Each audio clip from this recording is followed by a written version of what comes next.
안녕하세요. 하늘수리교회 임호상 목사입니다. 오늘 나눌 말씀은 누가복음 4장 1절에서 4절의 말씀입니다. 예수께서 성령의 충만함을 입어 요단강에서 돌아오사 광야에서 40일 동안 성령에게 이끌리시며 마귀에게 시험을 받으시더라. 이 모든 날에 아무것도 잡수시지 아니하시니 날수가 다함에 줄이신지라. 마귀가 이르되 내가 만일 하나님의 아들이거든 이 돌들에게 명하여 떡이 되게 하라. 예수께서 대답하시되 기록된 바 사람이 떡으로만 살 것이 아니라 하였느니라. 아멘. 세례 요한에게 세례를 받으신 예수님은 성령의 충만하심 가운데 요단강에서 광야로 가셨습니다. 예수님은 성령에 이끌리셔서 광야에 계셨던 40일 동안 금식하셨습니다.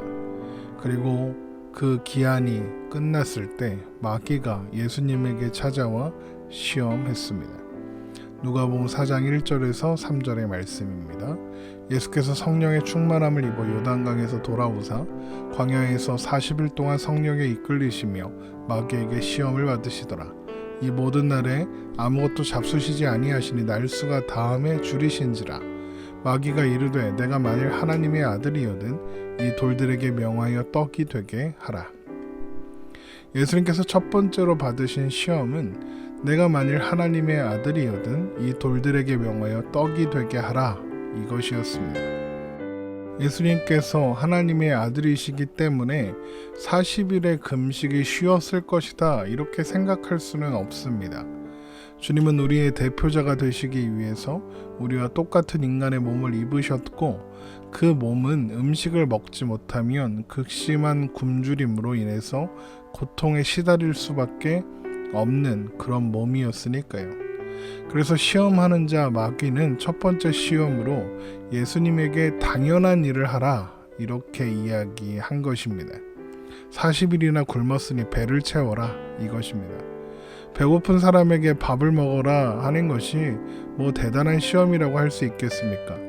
그러나 마귀는 거기에 한 가지 단서를 붙여서 이것을 시험으로 만들었는데 그것이 바로 내가 만일 하나님의 아들이거든 이라는 표현입니다.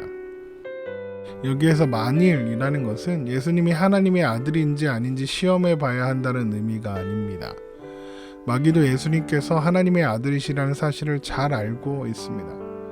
지금 마귀가 공격하는 것은 하나님의 아들이 굶주릴 필요가 없다 이것입니다.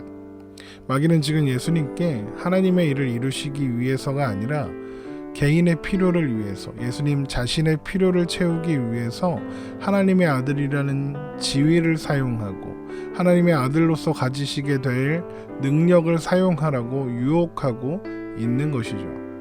또한 이런 마귀의 시험은 살기 위해서는 양식을 스스로 만들어내야 한다라고 말하는 것이기도 합니다.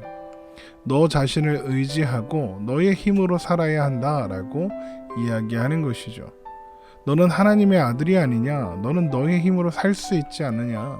너는 네가 하고 싶은 대로 다 할 수 있는 존재가 아니냐? 그러니 너의 마음대로 해라. 너의 능력을 가지고 살아라 라고 이야기하는 것이죠. 이렇게 마귀가 공격을 해왔으니 예수님께서 받으실 차례입니다. 그리고 예수님의 대답을 이렇게 살펴보겠습니다. 누가복음 4장 4절입니다. 예수께서 대답하시되 기록된 바 사람이 떡으로만 살 것이 아니라 하였느니라. 예수님은 사단과 논쟁하지 않으십니다. 그저 성경에 있는 말씀을 인용하여 대답하셨을 뿐이죠. 예수님은 지금 신명기 8장에 있는 말씀을 인용하여 시험하는 마귀에게 대답하셨습니다. 그런데 우리가 이제 앞으로 예수님께서 받으신 시험에 대하여 살펴볼 때 예수님께서 마귀의 시험을 쳐내실 때 인용하시는 말씀들을 보면 공통점이 하나 있는데 바로 이스라엘의 실패를 보여주는 문맥 속에 나오는 것들이라는 것입니다.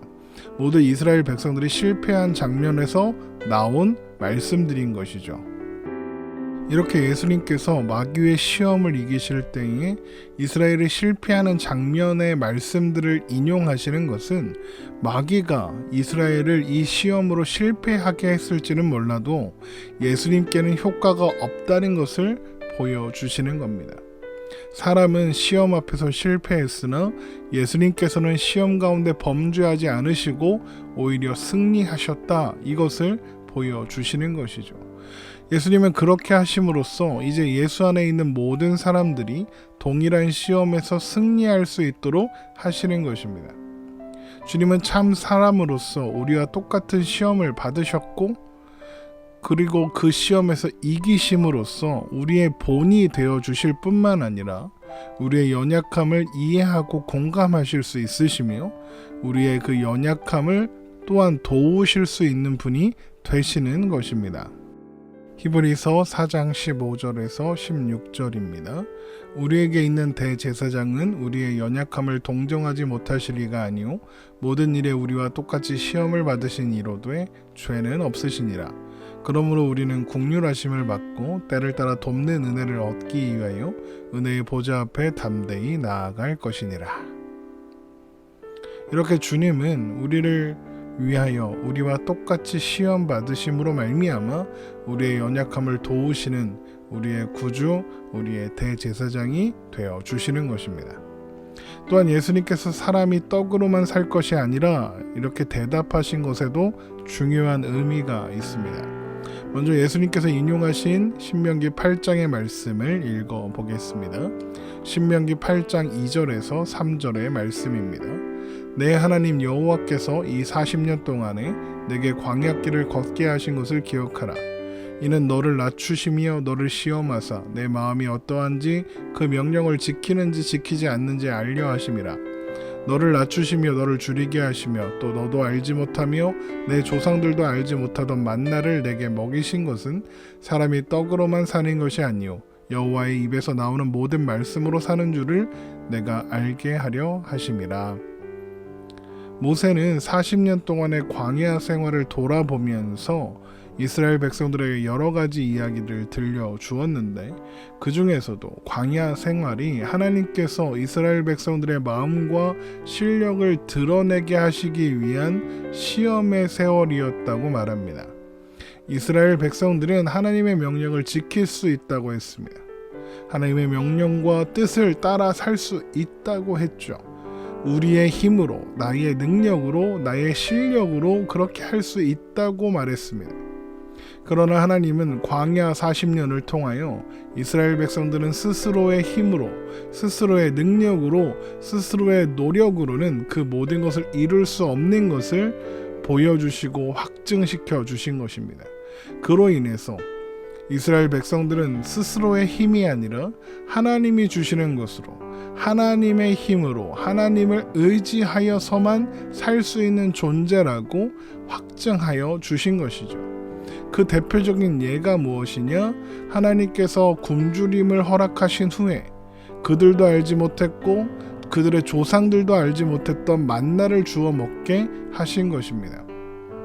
그렇게 하나님은 고된 광야의 길을 걷게 하시고 그 가운데 많은 어려움들을 허락하셨지만 그 가운데 이제까지 경험하지 못했던 특별한 은혜, 만나와 같은 은혜를 베풀어 주셔서 사람이 떡으로만, 곧 사람이 만들어내는 능력과 힘으로 사는 것이 아니라 하나님의 입에서 나오는 것, 하나님의 말씀으로 하나님의 뜻으로 산다는 것을 알게 하셨다는 것입니다.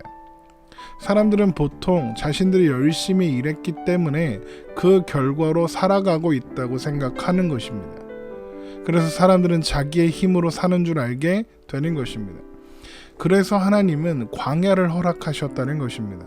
자신의 노력으로, 자신의 열심으로는 아무것도 얻을 수 없는 시간, 광야의 시간을 허락하셔서 자신의 실력을 알고 그리고 하나님의 크심을 알며 자신이 살 수 있는 것은 하나님의 능력으로만 살 수 있다는 것을 확인하게 하셨다는 것이죠. 그런 광야에서 만나를 주어 먹게 하심으로 사람이 사는 것은 사람에게 달린 것이 아니다. 하나님께 달린 것이다. 사람은 하나님이 주시는 은혜로 사는 것이다. 사람의 능력과 열심과 노력으로 사는 것이 아니다. 이것을 확인시켜 주셨던 것입니다. 이렇게 예수님께서는 너의 삶은 너가 책임지는 것이다. 내 힘으로 살면 그뿐이다. 내 힘으로 내 자신을 의지하고 살아라 라고 하는 마귀의 시험을 이겨내심으로써 스스로를 삶의 중심으로 삼고 그 삶을 스스로 책임져야만 했던 사람들을 그 고통스러운 굴레에서 건져내시는 것입니다. 바로 그것을 알려주시기 위해서 자신을 위해서는 떡을 만들지 않으셨던 주님께서 굶주리는 무리들을 위해서는 주저하지 않고 기적을 행하사 떡을 주시는 그런 기적을 행하시기도 하는 것입니다. 여러분, 우리는 우리의 능력이나 노력으로 만들어낸 떡으로 사는 존재들이 아닙니다. 우리는 언제나 살아계셔서 모든 것을 그 뜻대로 역사하시는 하나님께서 주시는 은혜로 살아가는 존재들입니다. 우리의 모든 순간은 하나님의 은혜와 하나님의 주권과 하나님의 통치 안에 있는 시간들인 것입니다. 바로 그것을 예수님께서 마귀의 시험, 마귀의 첫 번째 시험을 이기심으로써 확증해 주시는 것이죠. 우리가 살아가는 이 오늘이 하나님을 힘입어 살고 또한 하나님이 베푸시는 은혜로 사는 날임을 여러분 기억하시고 오늘도 주님 안에서 주님과 동행하며 살아가는 우리가 되기를 주님의 이름으로 축원합니다.